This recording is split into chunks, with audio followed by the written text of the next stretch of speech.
Quisiera comenzar con una cuestión procedimental. Yo voy a dividir mi exposición esta mañana en 5 partes. En primer lugar, lo haré con brevedad porque son temas conocidos, pero que no conviene olvidar. Haré una referencia al cómo hemos llegado hasta aquí. En segundo lugar, hablaré del diálogo. En tercer lugar, del artículo 155. En cuarto lugar, de los objetivos que persigue el Gobierno cuando pone en marcha este artículo 155 y, por último, de las medidas más relevantes que vamos a plantear al Pleno del Senado y a la comisión que se establezca como competente para tratar de este asunto en la próxima semana, solamente las más relevantes. Después de esta intervención contestaré a preguntas, pero después habrá un briefing para entrar más en los detalles. Me gustaría que las preguntas fueran generales porque tendría que remitirme, si no fuera así, al briefing que, como les he dicho, se producirá a continuación. Bien, ¿cómo hemos llegado hasta aquí? Bueno, este es un proceso que ha sido unilateral, que ha sido contrario a la ley y que ha buscado el enfrentamiento. Comenzó con el intento de obligar al Gobierno a aceptar un referéndum sobre la independencia de Cataluña, un referéndum que todo el mundo sabía que el Gobierno no podía aceptar. Hubo un debate en las Cortes Generales en el cual se dijo que no a la petición, vía artículo 152 de la Constitución, de que se traspasara la competencia para celebrar un referéndum sobre la independencia en Cataluña. Y a partir de ahí comenzó la toma de decisiones unilaterales. El señor presidente de la Generalitat fue invitado a las Cortes Generales para que expusiera allí cuáles eran sus pretensiones y no aceptó. Lo más llamativo y antidemocrático de ese proceso unilateral al que me estoy refiriendo ha sido lo que sucedió en el Parlamento de Cataluña los días 6 y 7 de septiembre. Esos días 6 y 7 de septiembre se vulneraron, en lo que fue un acontecimiento sin precedentes en la historia de la democracia española, los derechos de los diputados de la oposición. Se calificó en un cuarto de hora un proyecto de ley que no había sido tratado por la mesa. Se modificó el orden del día, el plazo de enmiendas quedó reducido a nada y el debate que allí se produjo fue un debate impropio de un sistema democrático. Lo cierto es que en pocas horas se liquidó por mayoría la Constitución española en Cataluña, el Estatuto de Autonomía de Cataluña, se aprobó la ley del referéndum y además se aprobó la llamada ley de transitoriedad, una especie, así dijeron sus autores, de Constitución de Cataluña hasta que se aprobara definitivamente la nueva. Todo esto fue suspendido, como saben, por el Tribunal Constitucional, pero fue igual. El Gobierno se había situado fuera de la ley y, por tanto, no se consideraba en la obligación de hacer caso a las resoluciones del Tribunal Constitucional. Se intentó hacer un referéndum a pesar de la prohibición del Tribunal Constitucional. Se pretendió darle valor a algo que había prohibido el Tribunal Constitucional y que además se celebró, como todo el mundo sabe, sin ninguna garantía democrática, y todo este proceso tuvo su último punto el pasado día 10 de octubre, cuando en un pleno en el Parlamento de Cataluña pues se adoptaron las resoluciones que todos ustedes conocen.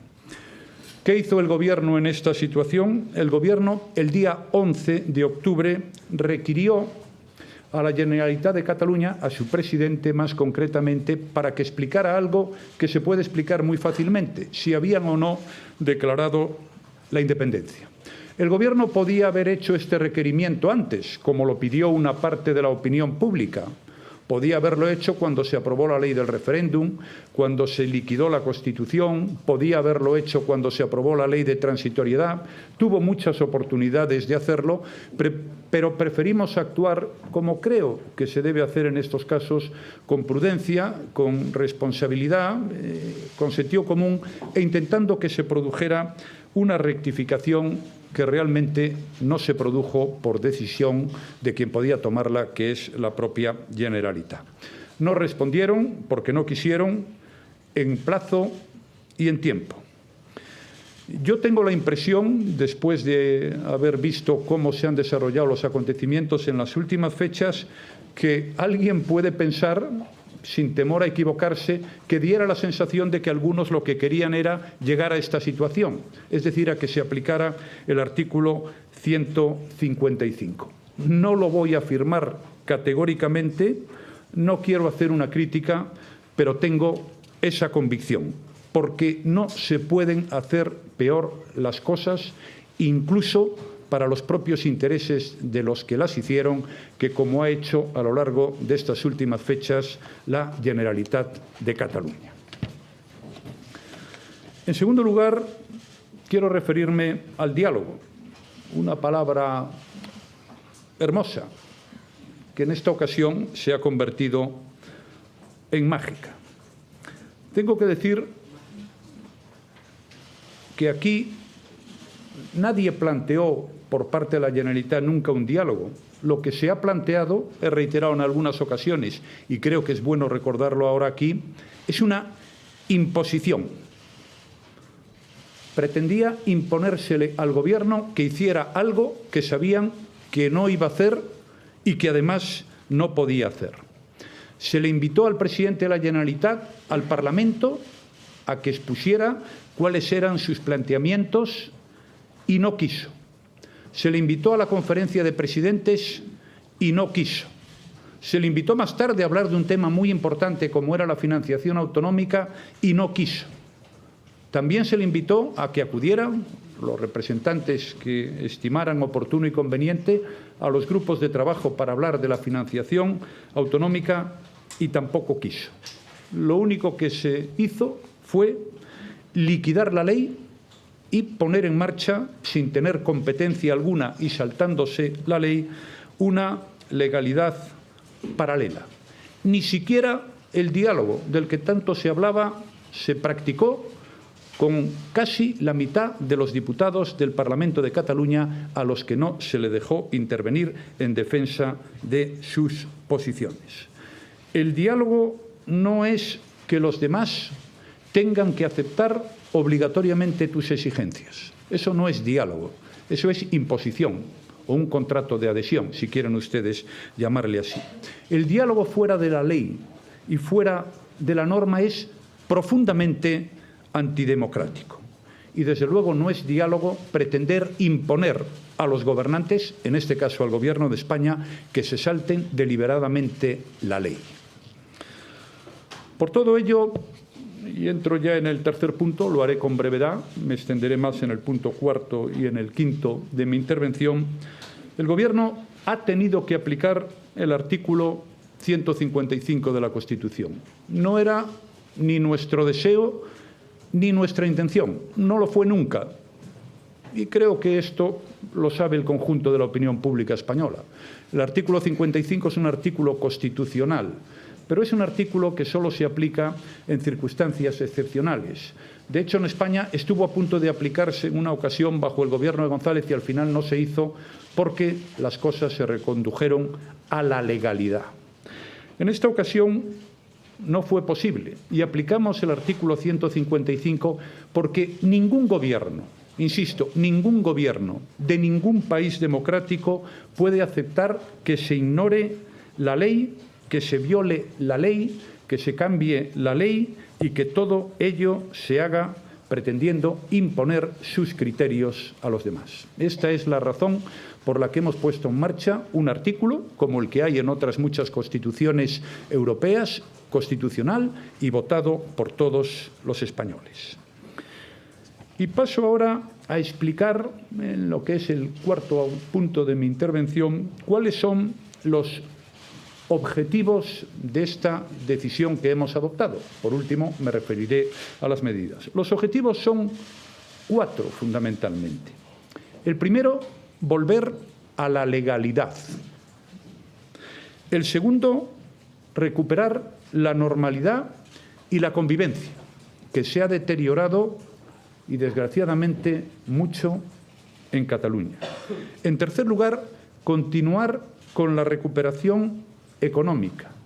Esto es la vida de la gente, con el empleo,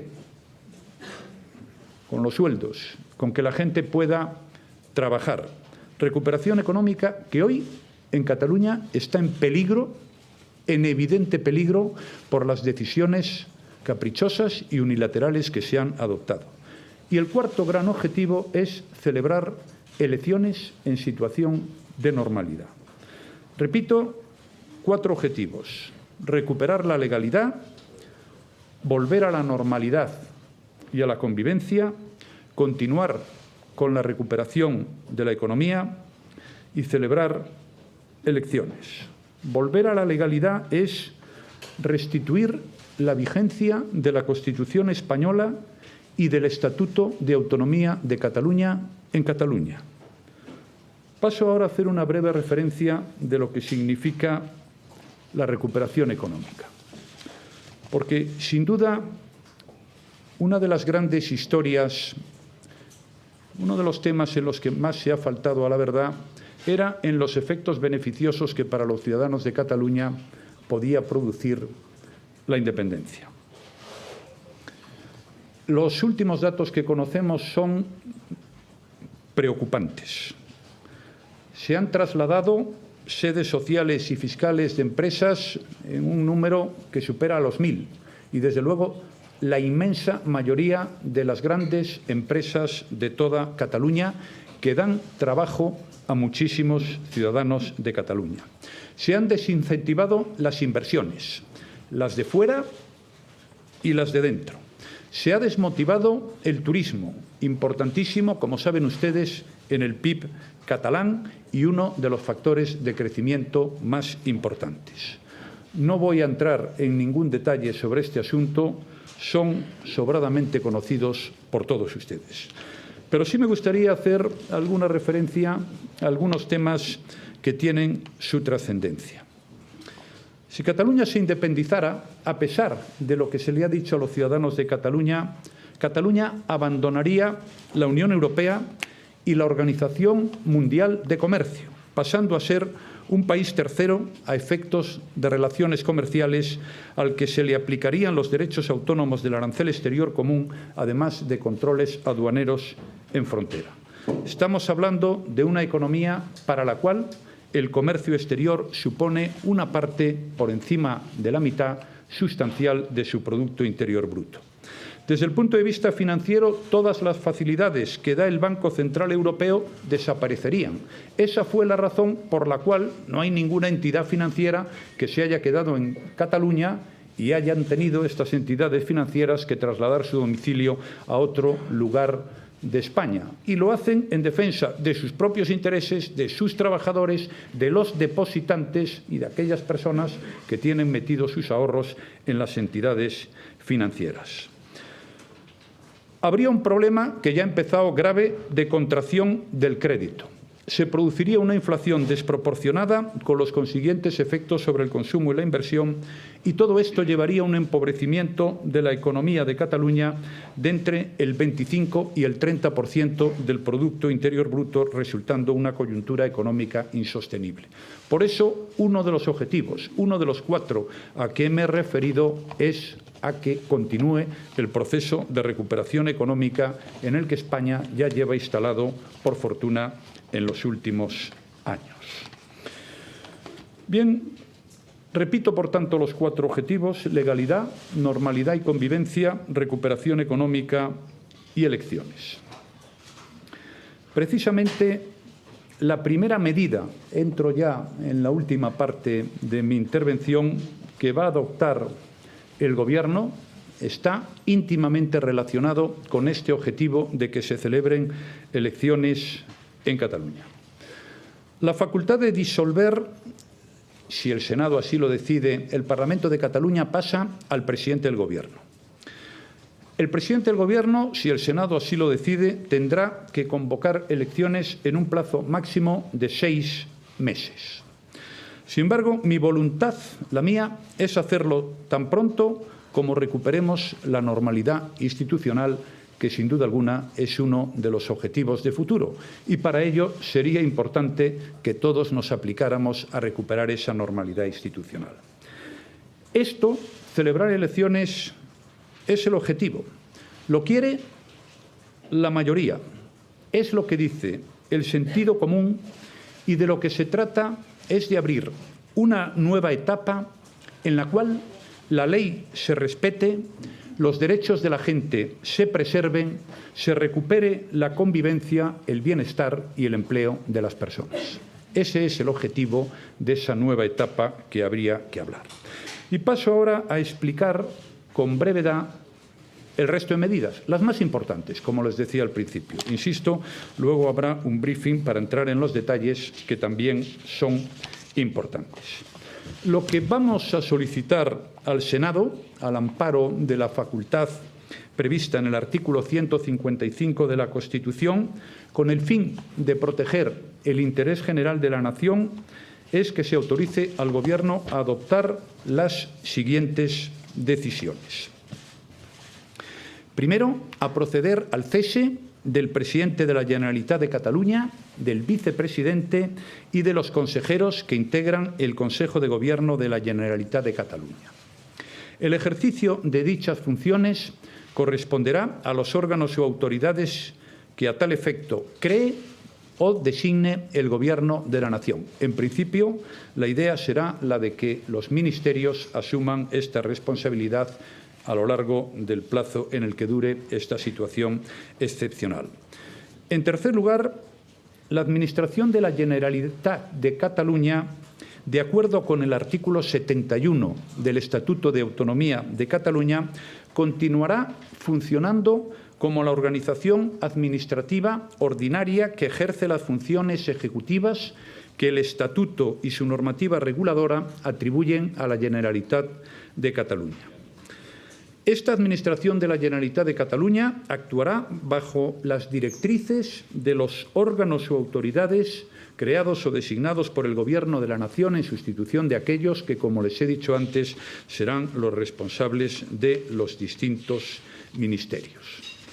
En segundo lugar, es la segunda medida importante a la que quería hacer referencia, el Parlamento de Cataluña ejercerá la función representativa que tiene encomendada, pero para garantizar que se haga con pleno respeto al Estatuto de Autonomía de Cataluña y a la Constitución, pues se proponen al Senado una serie de medidas, las más importantes de las cuales son las siguientes. El presidente del Parlamento de Cataluña no puede proponer candidato a la presidencia de la Generalitat, ni el Parlamento puede celebrar debate y votación de investidura. Las facultades de control corresponderán al órgano que a tal efecto designe el Senado. Y, por parte del Parlamento, no se podrán adoptar iniciativas contrarias a la Constitución española y al Estatuto de Autonomía de Cataluña, teniendo el Gobierno un plazo de 30 días para ejercer su derecho de veto. Bien, yo creo que estas son las medidas más importantes. Hay otras, hay más detalle que ustedes podrán conocer a continuación. Sí quiero llamar su atención sobre un asunto importante que creo debe quedar muy claro. No se suspende la autonomía ni el autogobierno de Cataluña. Se cesa a las personas que han puesto ese autogobierno fuera de la ley y de la Constitución y del Estatuto. No se acaba con el autogobierno, se le recupera para la legalidad y para la convivencia de todos los catalanes, no solo los independentistas. Y termino ya. Nuestra nación y nuestro Estado de Derecho son, como saben, abiertos, democráticos, respetuosos de la pluralidad y garantes de los derechos de las personas. Así hemos convivido con nuestras dificultades, pero creo que felizmente 40 años, sabiendo encontrar la riqueza en nuestra diversidad, la cooperación leal y la eficacia en uno de los estados más descentralizados del mundo y la calidad democrática que garantizan los controles y los contrapoderes que definen a las sociedades abiertas. Esta es la España de hoy y la que queremos que siga siendo. Y yo les digo que lo vamos a conseguir todos juntos, actuando con serenidad y con firmeza democrática. A todos los españoles, y especialmente a los catalanes, quiero transmitirles un mensaje de tranquilidad. Soy plenamente consciente de que el momento es difícil, pero todos juntos lo vamos a superar como hemos superado acontecimientos muy complicados también a lo largo de nuestra historia, que, por cierto, ya dura unos cuantos siglos. Yo pido que no se vayan más empresas, ni se vayan más depósitos. Creo que podemos estar tranquilos porque esto se arreglará y sin más daño para nadie. Vamos a trabajar por la normalidad, por la concordia, por la buena convivencia, por la concordia entre todos. Y vamos a trabajar para que todos los catalanes, independientemente de lo que piensen y opinen, puedan volverse a sentirse unidos y partícipes de un proyecto compartido de futuro en Europa y en el mundo. Ese proyecto se llama, desde hace muchos siglos, España. Muchas gracias.